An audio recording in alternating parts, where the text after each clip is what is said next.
Good evening. Today's topic is human rights as per international law and UN. UN के हिसाब से क्या है ह्यूमन राइट्स, उस पर समझते हैं। और ह्यूमन राइट्स बहुत ही महत्वपूर्ण विषय है और इस पे जो है ना सभी देशों में, वर्ल्ड के सभी देशों में काम चल रहे हैं और कमीशंस बने हुए हैं। हमारे देश में भी ह्यूमन राइट्स कमीशन है और इसके लिए अलग से व्यवस्थाएं करी जाती हैं कि लोगों के राइट्स ना इन्फ्रिंज हो, human rights, human value, human dignity बनी रहे।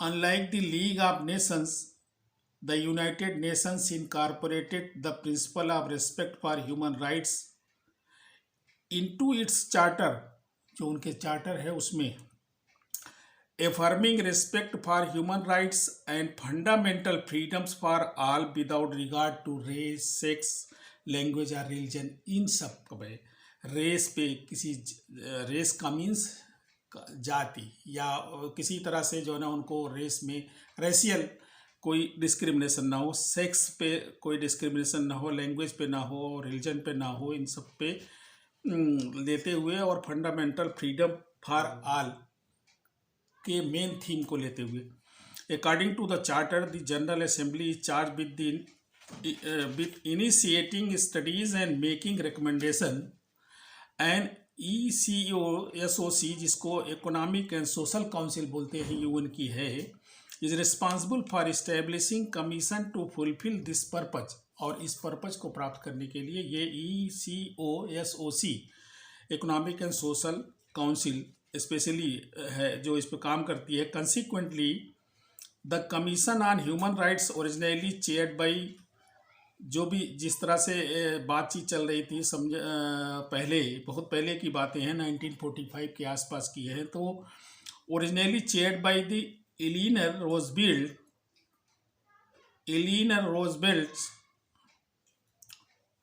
was created in 1946 to develop convention on a wide range of issues including an international bill of rights, civil liberties, the status of women, for which there is now a separate commission। Women's पे separate commission है और देशों में भी, सभी देशों में commission है। Freedom of information, the protection of minorities, the prevention of the discrimination on the grounds of race, sex, language और religion and any other human rights concerns, जो ह्यूमन राइट्स से रिलेटेड कंसर्न है उन सब पे। The commission prepared the non binding universal declaration of human rights which was adopted by the general assembly in 1948। Means 1946 में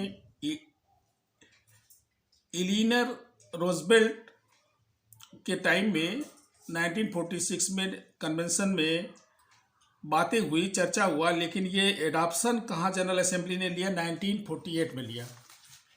1948 में adopt कर लिया। After the declaration the commission began drafting 2 covenants, जो कानूनी समझौते हुए, जो उन कानूनी समझौतों को जो ना ड्राफ्ट करने के लिए ड्राफ्ट किया।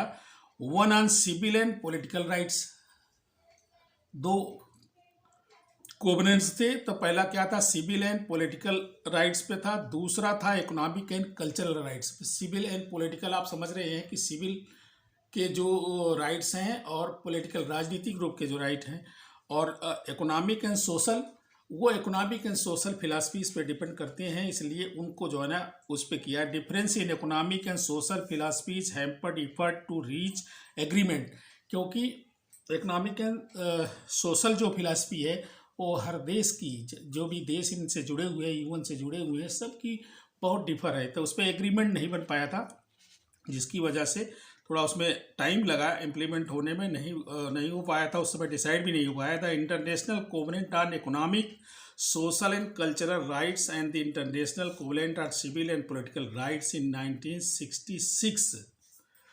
1966 में the covenant which entered into force in 1978, जो ये सोशल और इकोनॉमिक वाला 1976 में इन्फोर्स हुआ, are known collectively along with the universal declaration of human rights as the international bill of rights. इसको इंटरनेशनल बिल ऑफ राइट्स भी बोला।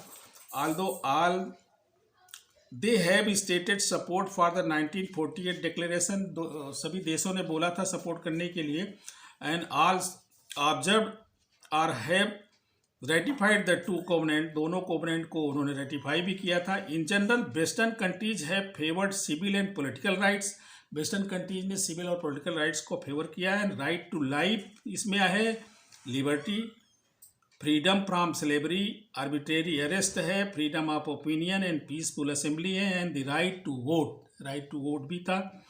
And developing countries है stressed economic and cultural rights, जो countries developed हैं, developing हैं, उन countries ने उसमें इकोनॉमिक और सोशल पे भी बात किया, such as the right of employment, shelter, education and an adequate standard of living.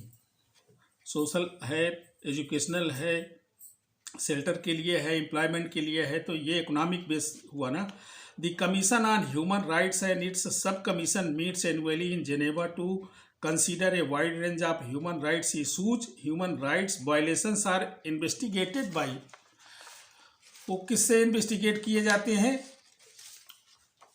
ये यूएन से ही इन्वेस्टिगेट किए जाते हैं, और ह्यूमन राइट्स कमेटी बनाई गई है, उससे जो ना setup according to the provisions of the international covenant on civil and political rights. The Commission and the Sub-Commission also carry out special responsibilities delegated by the General Assembly or by the ECOSOC, जो Economic and Social है। The Commission and Sub-Commission have extended human rights norms and expanded the range of the recognized rights in the part by drafting additional convention on matters such as the women's rights, racial discrimination, women's के क्या right हैं, racial discrimination ना हो, torture ना हो लोगों का, labour laws पे, लेबर जो बाहर जाती हैं दूसरे देशों में लेबर्स काम करती हैं उन सब पे apartheid, and the right of the indigenous people, जो लोग जैसे हमारे देश में आदिवासी हैं और देशों में पुराने लोग जो रहने वाले हैं उनका। The US has acted to strengthen recognition of the rights of the women and the children, women and children के लिए हमारे देश में भी व्यवस्था है। आर्टिकल 15 में, आर्टिकल 16 में, कई आर्टिकल हैं, आर्टिकल 14 में equality before law, equal protection of laws, 39A में, 39D में, ऐसे सब बहुत आर्टिकल हैं जिनमें इनको अधिकार देने की बात करी जाती है। It establishes a special convention on the elimination of all forms of the discrimination against women, which was approved in 1979 and has been ratified by some 170 countries, and the 1989 Convention on the Rights of the Child, which has been ratified by more than 190 countries, बच्चों वाले पे 190 countries ने किया, और ये 89 में हुआ। In 1995 the fourth world conference on women held in Beijing developed a platform for action to recognise women's right, फिर से वोमेन्स राइट पे रिकॉग्नाइज करने के लिए, and to improve women's livelihood world wide and follow up meetings, monitored progress and toward meeting the goals. UNIFEM, the United Nations Development Funds for Women has worked since 1995। 1995 से ये यूनिफेम काम कर रहा है, और ये महिलाओं के लिए फंड्स डेवलप करते हैं to implement the Beijing platform for action. The UN through special reports and reporters and working groups monitors compliance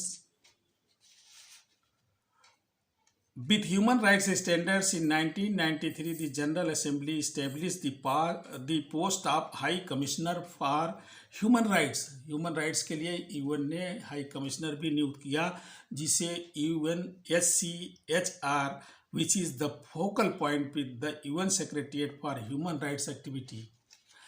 ये UNSCHR जो हाई कमिश्नर बनाया है, वो हाई कमिश्नर का काम ही इन सबको देखने के लिए ताकि एक अथॉरिटी रहे और अथॉरिटी इसको ढंग से देखे। आशा है कि ह्यूमन राइट्स का विषय बहुत बड़ा है, हर देश पे, हर जगह, हर लोकेशन पे, हर रीजन पे अलग अलग डिफर करता है, और कहाँ पे क्या ह्यूमन राइट्स बनते हैं, कैसे दिया जा सकता है और किस तरह से प्रभावी हो सकता है। आदिवासी इलाकों में क्या है, शहरी इलाकों में क्या है, ग्रामीण इलाकों में क्या है, और इन सब पे सारे काम हो रहे हैं, लेकिन फिर भी कहीं पे ज़मीन पे सतह पे दिखता नहीं है। और हालांकि मशीनरी बहुत तेज़ है और इनका राइट्स इन्फोर्स कराने के लिए बहुत मशीनरी और भी ज़रूरत है, उनमें सुधार की, इम्प्रूवमेंट की। उसी तरह से इंटरनेशनल बेस पे यहाँ पे भी सब शांति हो गई है। अब तो खैर सभी देशों ने अपना कर लिया है, तो वहाँ पे भी UNHCR बना करके, SCHR बना करके ख़त्म नहीं हो जाती जिम्मेदारी पूरे वर्ल्ड की, और UN को अभी इसमें और भी काम करना है, तभी जा कर के ह्यूमन राइट्स पर कुछ न्याय कार्य किया जा सकता है। जस्टिफाइड कार्य जिसको कह सकते हैं, वो जस्टिफाइड कार्य किया जा सकता है, क्योंकि जहाँ पे बेईमानी, ईमानदारी है, बेईमानी होगी, लाभ है, हानि होगी, जहाँ पे मिसचीव है तो अच्छाई भी होगी। ऐसे ही बुराइयां भी हैं, और राइट्स हैं तो राइट्स को इन्फ्रिंज करने वाले भी होंगे, राइट्स हैं तो रेमेडी होनी चाहिए, रेमेडी को भी इन्फ्रिंज करने वाले होंगे। तो ये सब चीज़ें हैं, बहुत बड़ा इशू है। तो इसलिए मैंने आज के टॉपिक में थोड़ा सा इंटरनेशनल बेस को लिया है, इंटरनेशनल बेस में क्या हो रहा है। आशा है कि आप लोग इसे लाइक करेंगे, सब्सक्राइब करेंगे, आगे बढ़ाएंगे। Thank you very much.